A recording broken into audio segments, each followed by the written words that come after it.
Paling jauh ketemu sama orang altar ya di room sih. Emang fokusnya dia BDSM, so kalau misalnya mereka fokusnya BDSM nih, dia bakal cari partner yang misal BDSM-nya dia seorang dominan, berarti dia akan cari altar juga yang memang submissive gitu, slave.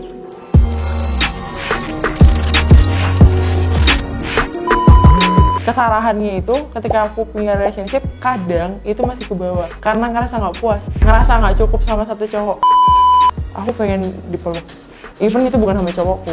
Apa ya, bisa dibilang hilangnya perawan gitu. Sampai akhirnya bikin ketertarikan nih, kayak cari pelampiasan karena kan karena udah pernah ngerasain, so penasaran kan kayak gimana sih kelebihan dari seks gitu. Kayak dijual itu ada foto, ada video, ada yang disebut sex tape.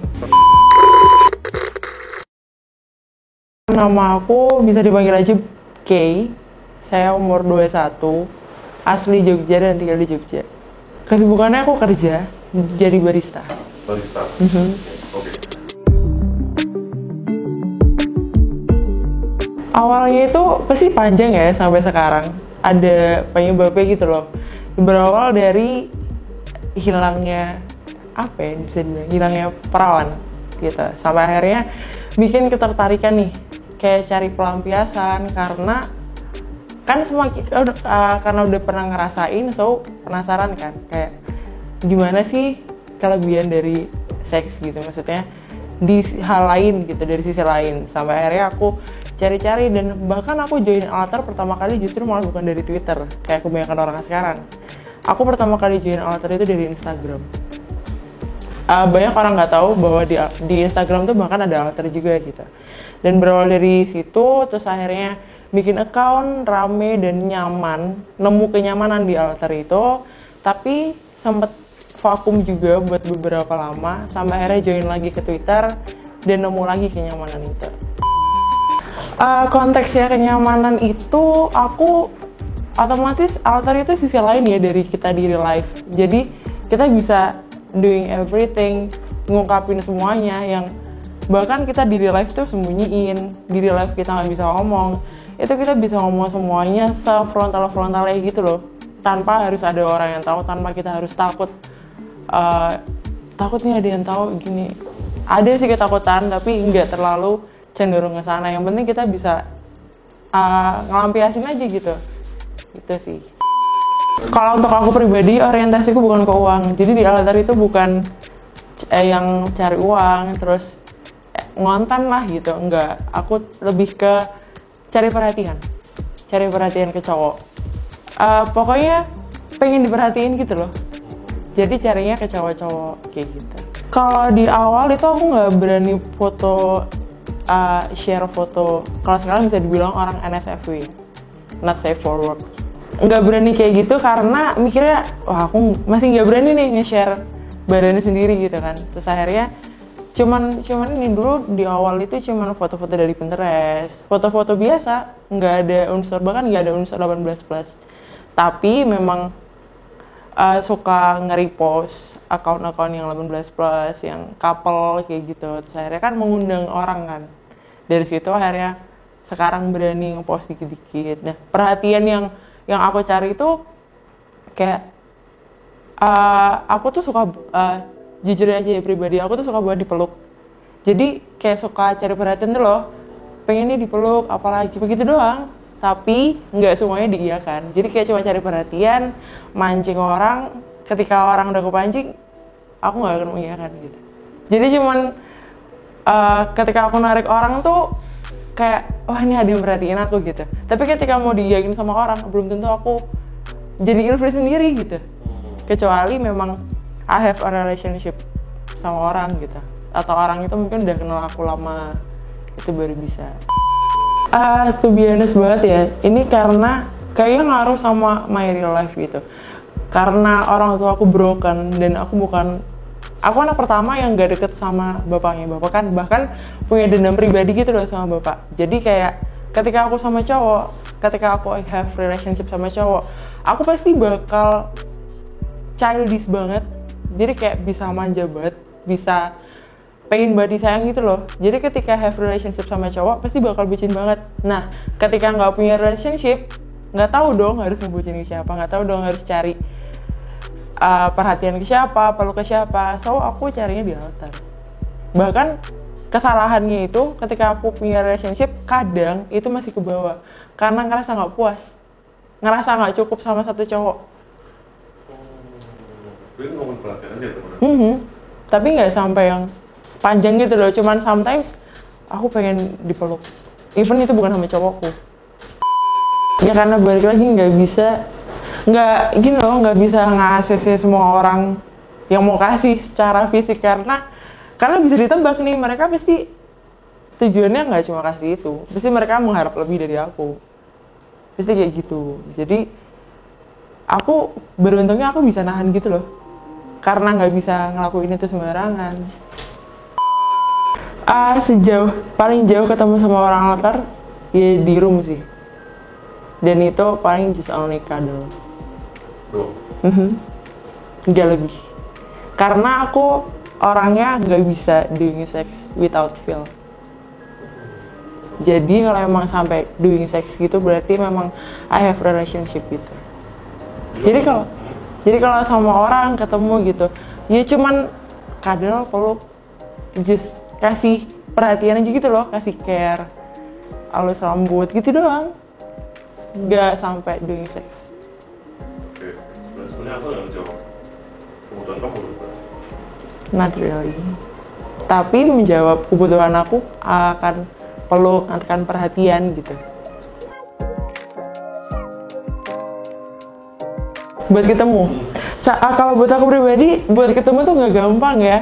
Bahkan kalau dari Twitter nih, dari sosmed otomatis mereka masuknya ke DM dulu kan. Nah dari DM aja tuh aku selektif, kayak ngeliat nih cara mereka open conversation itu kayak gimana. Kalau just say hi, hello, aku nggak akan jawab sama sekali, kayak aku skip aja gitu loh.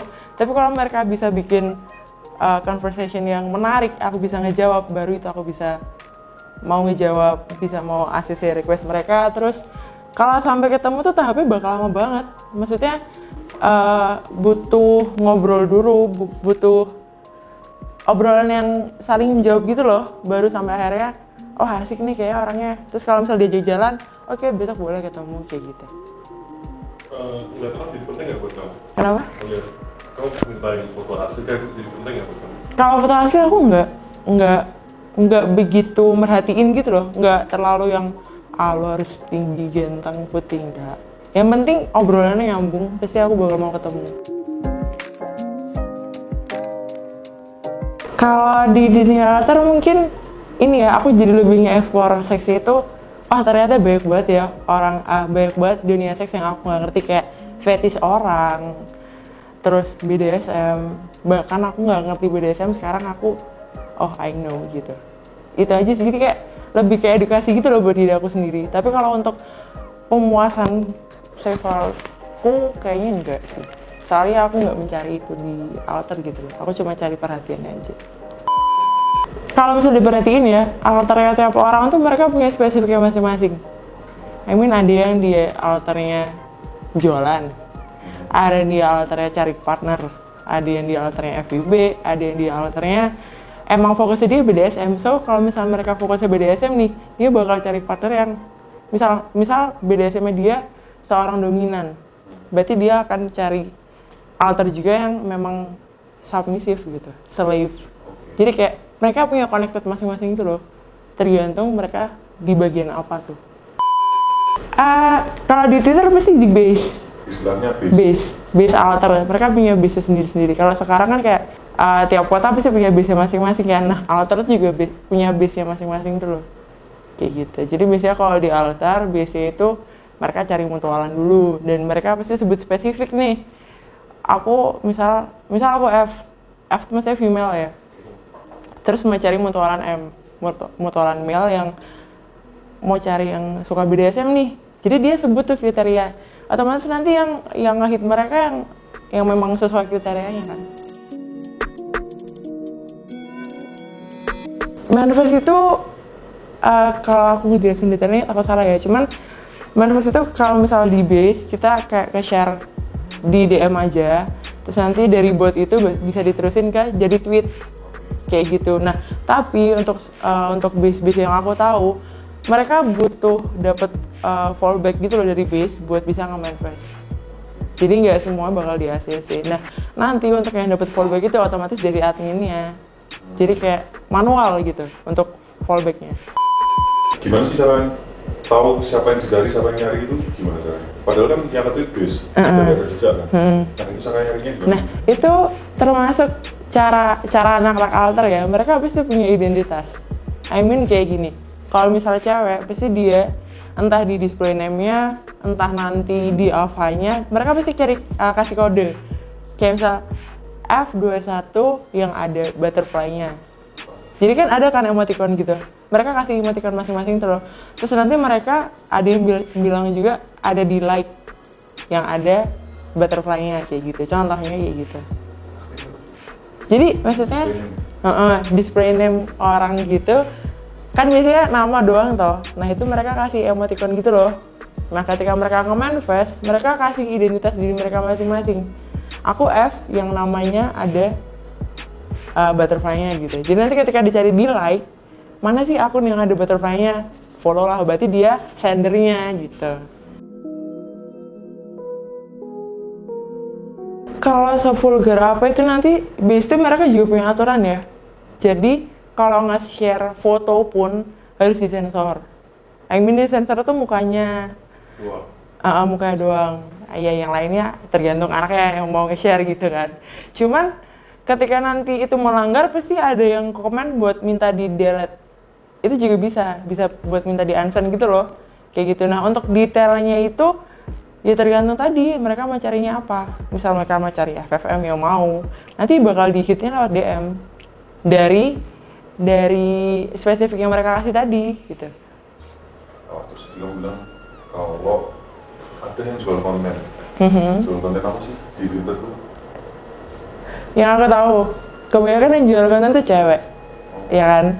Kayak dijual itu ada foto, ada video, ada yang disebut sex tape. Sex tape itu ceweknya itu kebanyakan sex tape itu ceweknya pasti udah punya partner dan mereka bikin video sendiri, mereka bikin konten sendiri. Dari seksual yang mereka buat sama partnernya and then dijual sama orang lain kayak gitu. Tapi privacy kan, maksudnya mereka bisa jual di Google Drive, jadi beberapa orang doang yang akses, atau bisa di private account, jadi beberapa doang yang bisa di ACC kayak gitu yang dijual. Kalau aku pribadi nonton nggak tertarik ya. Kenapa? Karena balik lagi aku nggak terlalu berorientasi sama uang, jadi di alter tuh sama sekali nggak cari uang. Kayak cuman emang sih kayak wah kayak asik ya kalau dapet uang dari ini, tapi aku mikirin resiko buat aku tuh kayak panjang banget gitu loh, yang entah fotonya bisa disalahgunain, bahkan tanpa jualan konten aja nih, kita nge-post foto bisa aja diambil orang lain buat dijadiin mereka jualan konten, bisa kayak gitu. Jadi aku kalau mau jualan konten kayaknya enggak deh, apalagi itu kalau konten otomatis udah vulgar kan, udah bukan lagi yang ditutupin gitu loh. Aku nggak tertarik sama sekali. Jadi fokusmu di dunia alter adalah mencari perhatian. Iya. Nah, saat kamu cari perhatian tuh ada nggak sih yang ngasih perhatian dalam bentuk uang? Misalnya sini dong kirim nomor rekening atau nomor GoPay. Pernah. Dengan senang hati diterima atau kamu? Dengan senang hati diterima dong. Tapi sometimes tapi sometimes aku ini ya jadi ngerasa apa sih nih ngomongnya pakai akan ngerasa nggak enak hati kayak wah apa sih gue baik banget ya kayak gitu. Tapi kalau mereka maksa ya aku pasti terima dong.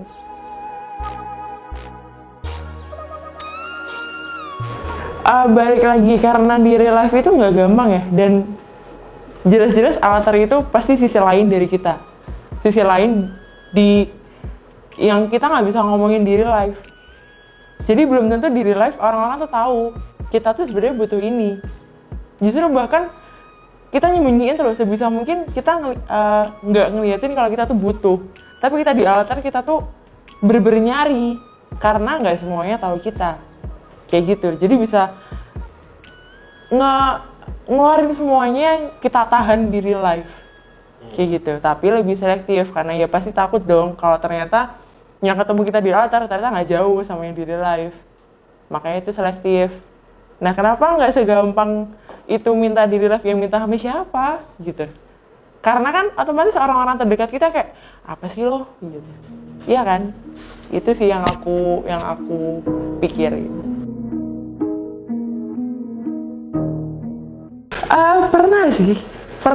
Pernah dan kalau masalah fisik sih aku masih oke aja gitu.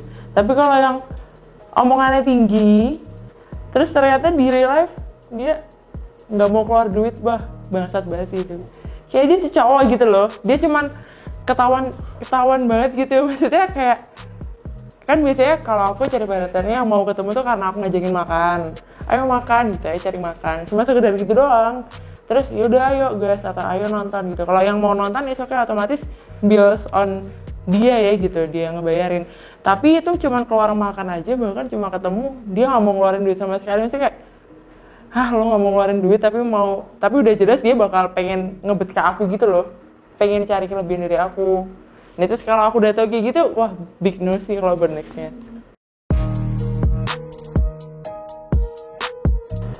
Kayaknya bisa ketebak gitu loh kalau dia bohong.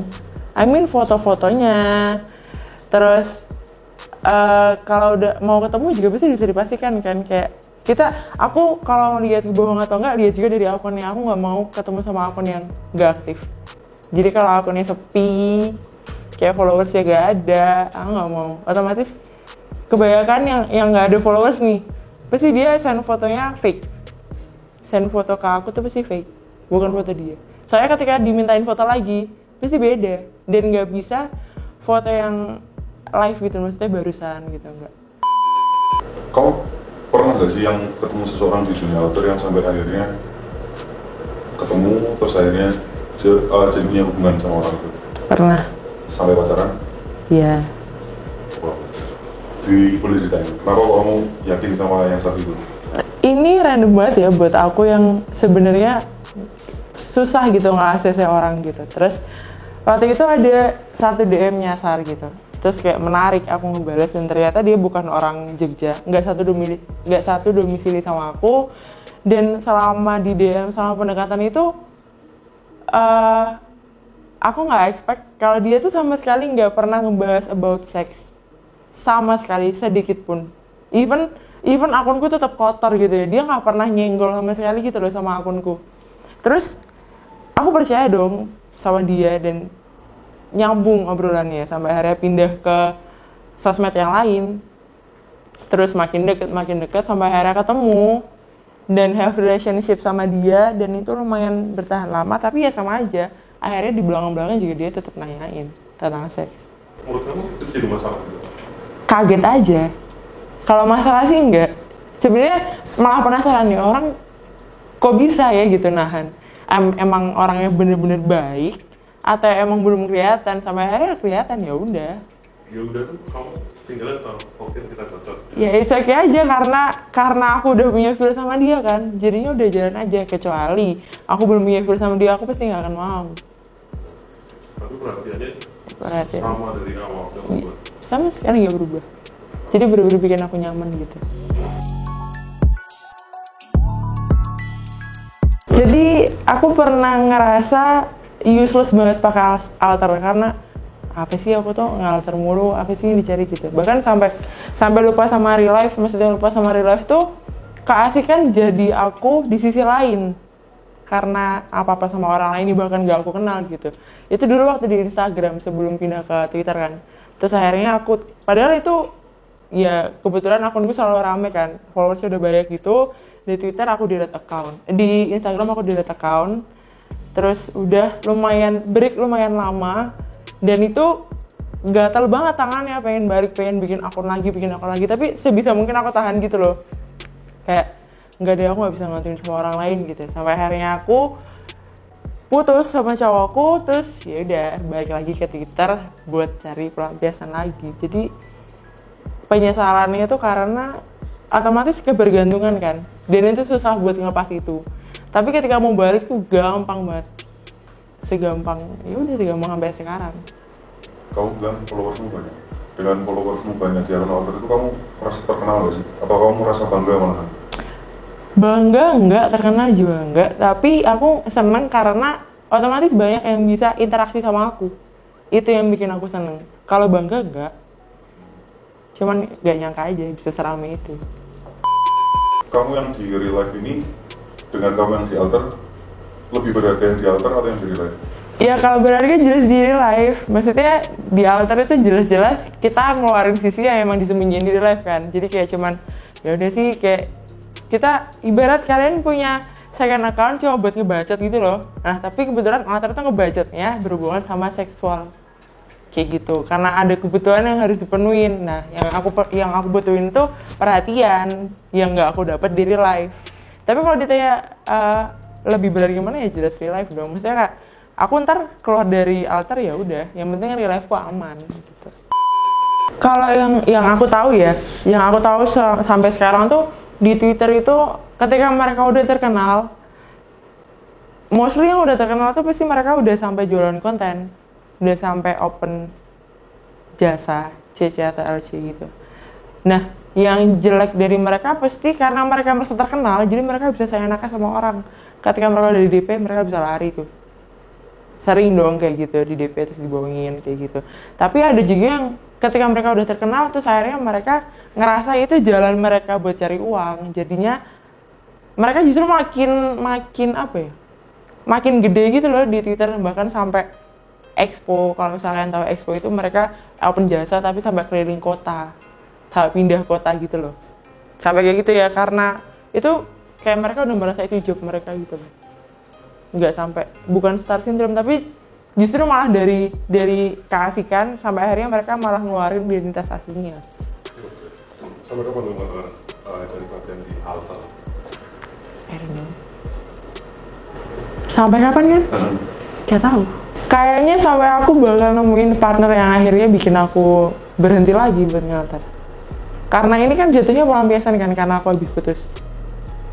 Pelampiasan karena aku nggak ada lagi cowok yang bisa ada gitu buat aku. Terus akhirnya aku cari lagi di alter. Kayak sampai aku nemu orang yang bener-bener bikin aku berhenti lagi. Kalau menurutmu ya, masuk dunia alter itu salah nggak? Menurutku, salah.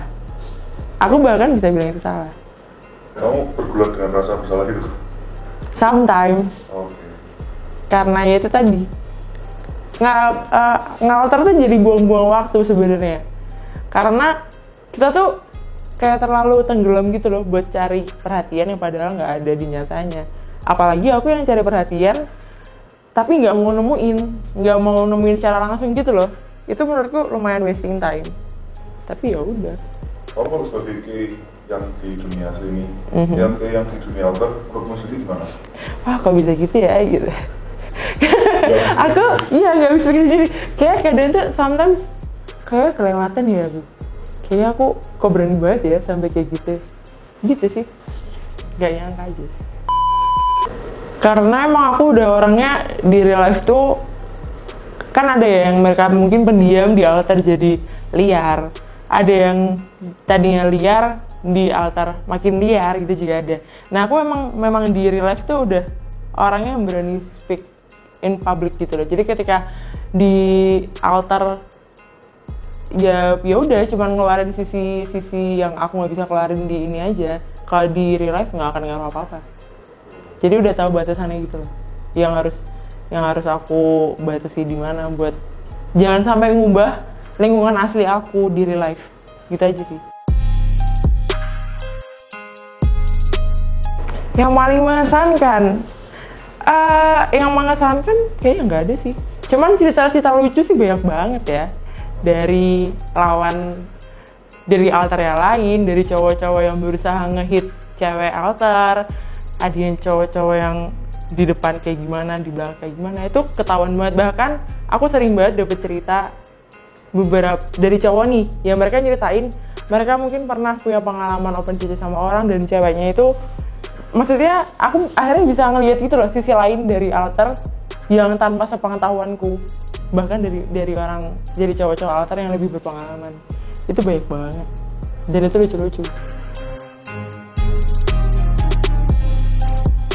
Kalau pesen aku nih buat orang-orang yang mungkin mereka udah terlalu jauh di altar, sometimes mereka tuh kehilangan diri mereka sendiri.